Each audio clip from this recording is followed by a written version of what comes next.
I now welcome representatives from the Royal Flying Doctor Services via video conference. And for the Hansard record, could you please give your name and the capacity in which you appear today? Good morning. Thank you, Senator McDonald. My name is Frank Quinlan and I'm the Federation Executive Director of the Royal Flying Doctor Service, coming from you from lockdown on Ngunnawal country here in Canberra. Thank you. And hello, my name is Lauren, Director of Policy and Programs in the Federation Office of the Royal Flying Doctor Service, also Ngunnawal country in Canberra. I invite you both to invite either of you to make a brief opening statement before the committee asks questions. Do you wish to make an opening statement? Yeah, thanks, Senator. I'd be glad to make an opening statement. Like our good system of government, the Royal Flying Doctor Service exists as a federation of organisations that operate in across most of Australia, and we are the office in Canberra that manages our relationship with the Commonwealth Government. So I'm pleased to have the opportunity to give advice before this committee today.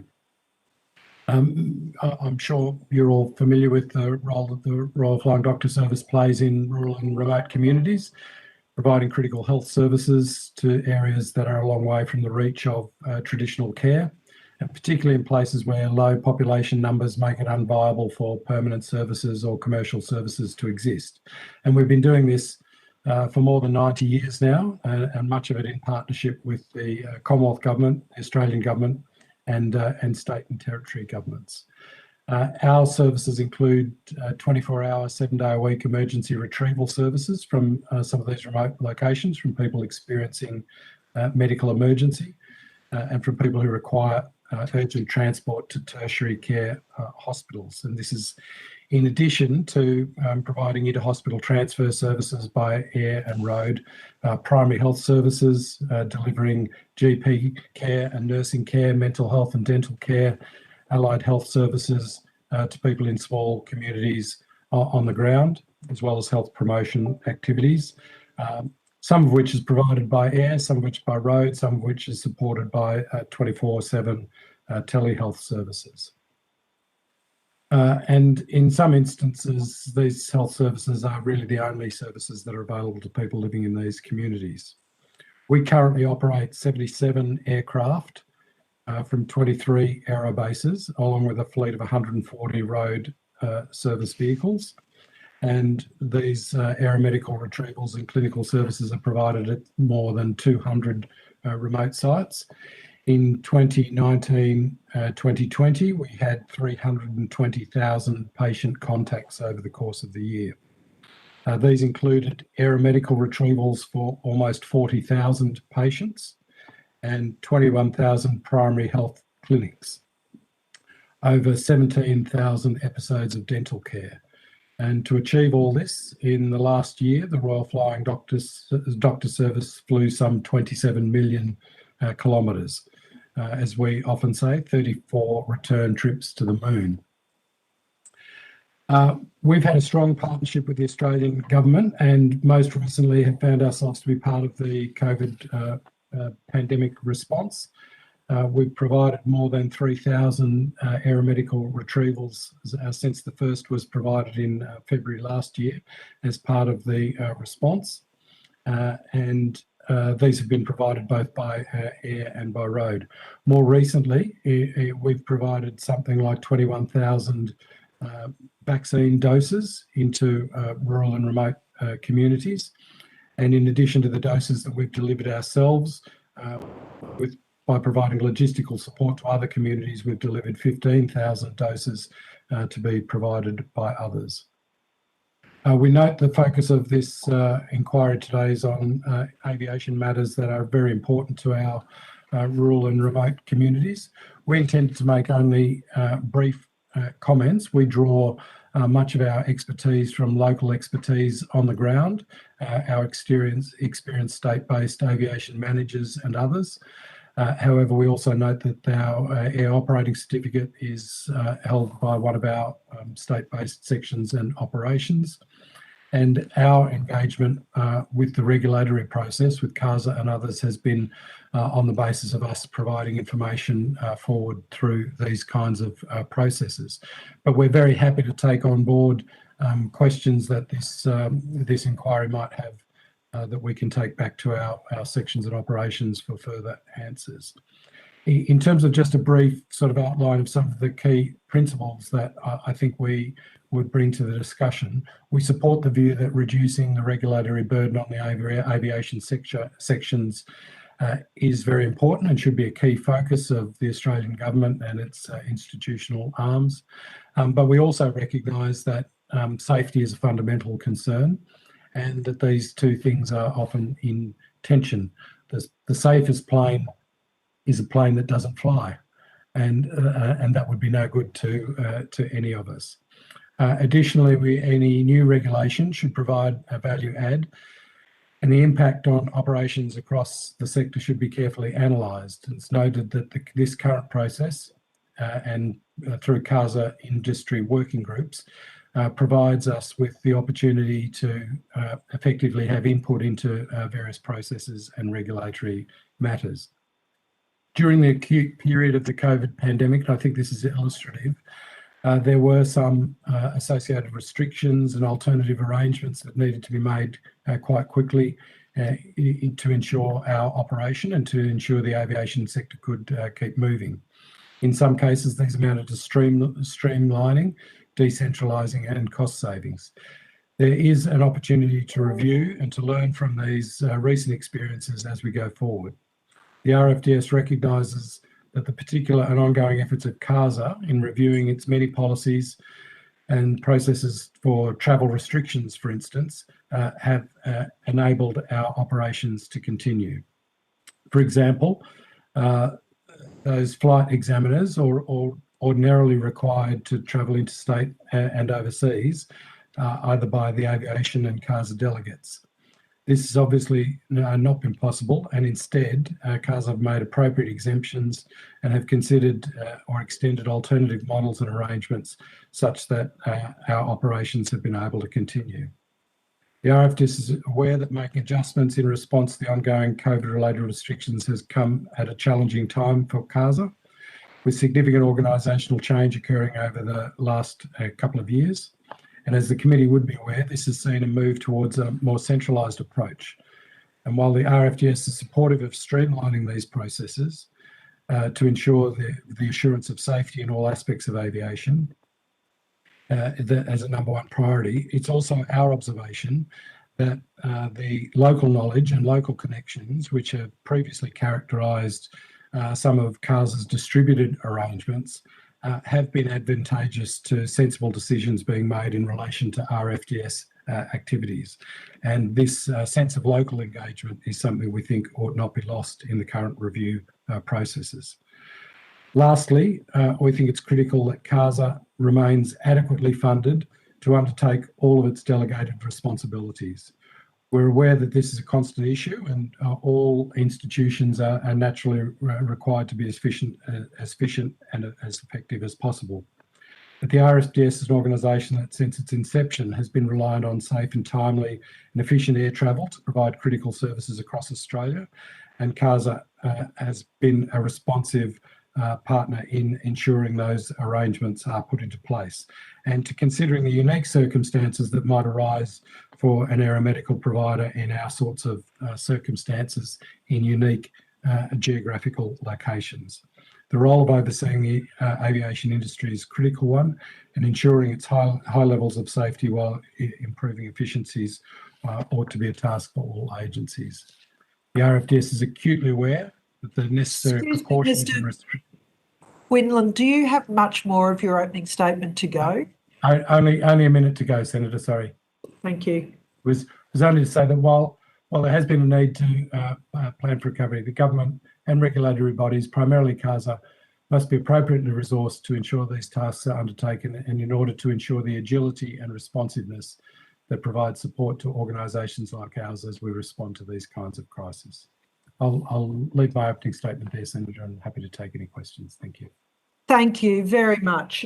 Because we're inquiring into the success of the general aviation industry broadly across rural and regional and remote areas, Some of the questions I have will be perhaps not relevant to the RFDS because it sounds as though you're able to get exemptions from CASA for regulations that some of the general aviation community is not able to obtain. I do want to ask you though, it is my understanding that across Australia you operate different aircraft based on state jurisdiction requirements for twin versus single aircraft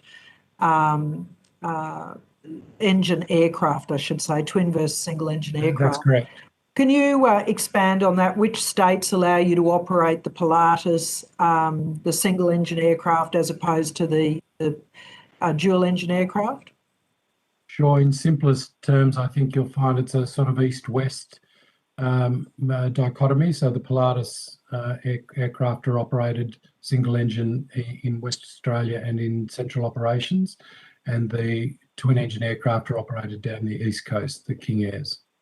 Right. So in Queensland, I'm aware that in my neck of the woods, North Queensland, and across to the western side of Queensland, that the RFDS is no longer able to do the emergency evacuations from stations and the sides of roads. You're relying on care flight and life flight to do that first 100 kilometres connection, and that RFDS is providing more the air ambulance service or able to go into, you know, the bigger communities, Indigenous communities, or the small towns that have bigger airstrips.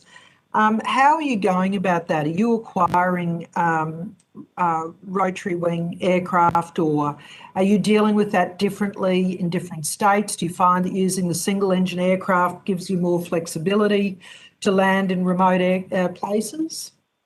Yeah, that would be quite a different picture across different parts of the country. So the Western operations, for instance, have recently announced the acquisition of rotary wing aircraft to undertake, and I wouldn't be surprised at all to see that that would be something that the RFDS would use more and more.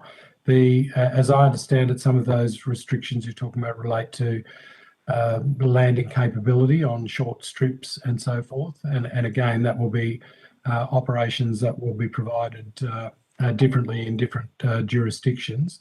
But I'd be very happy to come back to you, Senator, with a breakdown of essentially the profile of how that's occurring across different states and territories. Yeah, I think that's important to understand, because certainly, again, in my neck of the woods in North Queensland, you know, I'm trying to ensure that there's adequate support for life flight care flight to provide that, you know, first 100 kilometres assistance when, you know, when somebody's injured in cattle yards or off a horse, or in a remote location in a car accident, and that we get that sort of funding right. Just back to the general aviation aspects, your pilots, I guess, would have engagement with CASA. Do you have a chief operating pilot in the same way that a commercial airline would have? Yes, so sections and operations would have a chief pilot in each jurisdiction, and they'd carry the responsibilities for the pilot teams. And that's what you were referring to when you said CASA gave you exemptions for check captains to come out and do reviews, pilot reviews, and that sort of thing. Is that correct? Yeah, that's right. Lauren, you might want to add to that answer. Oh, not too much, other than to say that again, our kind of staff are quite appreciative of engagement with CASA with the onset of the pandemic and the resulting travel restrictions, and that certainly we're aware that many of those regulatory processes require travel either by RFDS staff or CASA examiners, officials or delegates, and there were measures and alternative arrangements that were able to be found quite quickly, as we understand it, and that was certainly appreciated, because as Frank said, ensuring that services continue to operate was of the utmost importance. And I understand that there's been, that ongoing review and engagement to ensure those arrangements can be maintained and things like exemptions extended if that's possible and suitable in the context of obviously safety and other regulatory requirements. Were you involved with the General Aviation, the GARN report, the General Aviation Advisory Network panel and report that was generated and tabled earlier this year? Is RFDS consulted on that? Not specifically through our office. I'm aware that we have through our chief pilots and the like in a number of working groups, and I can certainly seek some clarification on whether part of that process. Terrific. That would be great if you would come back to us on that. And finally, before I throw to Senator McCarthy, I just wanted to ask you too, the federal government has a program of upgrading remote airstrips. I've been trying to encourage that there be engagement with RFDS and others, that we have a kind of a strategic priority generated based on needs and gaps in appropriate landing areas. Are you aware of any engagement that you've had on that? Yeah, we're very fortunate to have been part of that. So the Department of Infrastructure consults with us on the I guess the kind of applications in regards to the locations and our use of those different strips, and certainly trying to gauge some of that strategic intent and where the priority should be from an operational point of view for us. So we provide on a state-by-state basis, again drawing from our sections and operations, just those numbers in terms of landings, and we're using the different strips, but also some of the key issues from the perspective of our aviation staff that need to be dealt with. So we've been very appreciative to be involved in all of those processes to date. Thank you. Senator McCarthy. Thank you, Chair, and good morning. Thank you for appearing before us. I'm just interested to go back to some of the things you gave in your opening statement, Mr. Quinlan, and whilst we do have a specific terms of reference around CASA, I thought I'd just still flesh out a bit some of the commentary you made around your recent trips into communities. This committee is also doing another inquiry that looks at COVID and aviation. I was interested to know a little bit more about, you mentioned 21,000 vaccination doses have gone into communities and 15,000 doses to be provided by others. Do you want to expand a bit more on that whole operation to this committee? Yeah, sure. Since the start of I'll go back one step further. So we would be the sort of traditional providers of primary health care into many communities based on our historic footprint. And so as vaccines became available and as the crisis unfolded, we put together a list of communities where we felt we had a capability and a readiness to respond in relation to vaccines. And I think quite happily, actually, that the department engaged us very closely on those issues. And what we've seen emerge from that now is a process, we call it the VAS process, which means the Royal Flying Doctor Service might be commissioned by the Commonwealth Government to deliver vaccines into certain communities, or we might receive requests directly from communities in order to provide assistance. And then there's obviously a bit of a two-way negotiation about how all of that gets scheduled. we can provide. I can provide you with a full report of the activity. If you could, yeah, I'm interested to know, and I'm sure the rest of the committee, because this is important information as well with some of the other work we're doing. So if you're able to maybe take that on notice to provide us with just how many commissions have you had with the federal government, and to which communities, and which communities have you received direct requests from? And I imagine that's because you have Central Operations Services in Darwin, Alice, Port Augusta and Adelaide. Yes. So are we talking about those areas, or? Yes, indeed. And really to say that, you know, I think what has been recognised is for many of those communities, we've worked in very close partnership with Aboriginal medical services or with local agencies on the ground, and sort of brought a mixed capability. So in some areas, it's relied principally on our clinical capabilities, where we've been the vaccinators. In other areas, frankly, we've been logistics providers, where we've simply delivered cold chain protected vaccines into communities that might have had challenges getting there via other means. So we can provide a breakdown on all of that. Okay, thank you. And I think too, you know, I know you do that as part of the Royal Flying Doctor Services operations in terms of aeromedical. But just going back to the terms of reference for this committee, are there any particular experiences that the RFDS has had, and please by all means take this on notice if you can't respond now, any particular experiences in the past where you've had to look at the economic impacts and relative risks of CASA's aviation safety frameworks? Sure, I think it'd be best to take that on notice. As I said at the outset, we're the sort of Canberra office, but we can conduct some consultations with our operating sections and come back to you with a more detailed answer. Sure.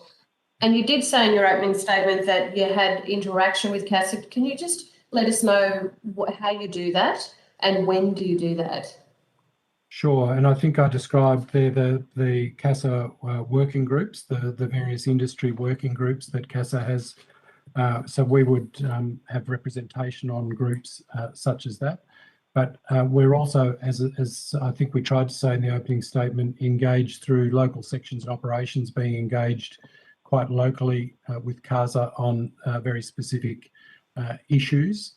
We have our own aviation working group that considers those issues together, and then there's an interaction between that group and the regulators. But Lauren, you might want to add to that answer as well. Can I just before we do go to you, Ms. Gale, could you just explain to me, and you may have said it, but I may have missed it. You said you work with the various working groups of CASA. Are you able to identify those working groups? Yeah, sure. I need to get a current list of that for you. Okay, so there's quite a lot of working groups, is there? There are a number of industry working groups, as I understand it, and certainly with the working groups and the changes at CASA, I understand there's been some change in those, but also in our personnel. And I think just to reiterate Greg's point that given that our state-based sections and operations hold the individual AOCs, that's where the direct engagement comes between those entities, our sections and operations, and CASA is to meet all of the requirements and regulatory obligations of the AOCs, and hence then the membership on the relevant industry groups and such. And I'm more than happy to get a list of those current engagements. Yeah, if you could, Ms. Gale, and if you could also take this on notice that with those industry groups of CASA, how often do you meet? And what are the criteria that you go through in those meetings? So what are the reports that people come back with that assists the Royal Flying Doctor Service in doing your job? Can I also add to that, and you may want to take it on notice or you might want to answer, you mentioned that you also have your own working group. Can you tell us a bit about what your working group is for RFDS? So we have an aviation working group, it's called, and it essentially brings together the teams with expertise from different jurisdictions, really just to consider the shared agenda that there might be on aviation issues. So we'd have representatives from each section and operation, from each jurisdiction. That gives us an opportunity internally to pool knowledge, to share ideas, to bring issues forward. So it's our sort of internal consultative dialogue process. Sure. Can I just clarify those jurisdictions, where they come from? Yeah, sure.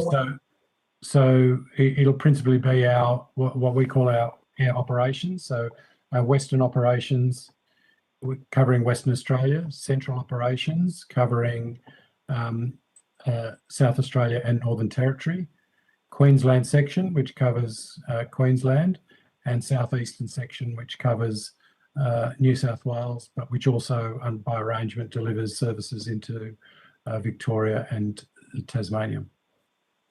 So would that be one person representing those jurisdictions, or do you have a team of people who come together from each of the jurisdictions on your? It's a multidisciplinary team, so there's a fair old cast on those meetings. And what are some of the issues that are raised around aviation through your working group? I think some of the issues would be the ones that relate to CASA regulations and relationships, and how folks are managing all of that regulatory framework.